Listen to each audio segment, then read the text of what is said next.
సాగి ఈ రోజు 4 ఆత్మల్ని సంపాదించి దేవుని పని చేస్తున్నాను అంటే అది నా దేవుని కృప, నా దేవుడిచ్చిన శక్తి, నా దేవుడిచ్చిన అభిషేకం, నా వెన్ను తట్టి నిలబెట్టి ఆయన నన్ను బలపరిచి వాడుకుంటున్నాడు తప్ప నా బలం ఏది లేదు అనే వాళ్ళని బట్టి దేవుడు సంతోషిస్తాడు.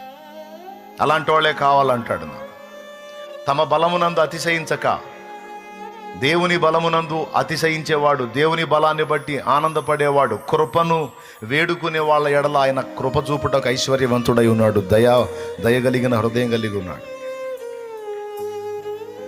జ్ఞానాన్ని బట్టి అతిశయపడ్డోళ్ళని నాడు కూర్చోబెట్టాడు, నంబర్ 1. అలాగే తమ బలాన్ని బట్టి అతిశయపడ్డోళ్ళని నాడు కూర్చోబెట్టాడు. కొంతమందికి వారి పరిశుద్ధత వారి బలంగా ఫీల్ అవుతారు. నేను చెప్తున్నా, మన పరిశుద్ధత మనకెప్పటికీ బలం కాదు. యేసే మన పరిశుద్ధత.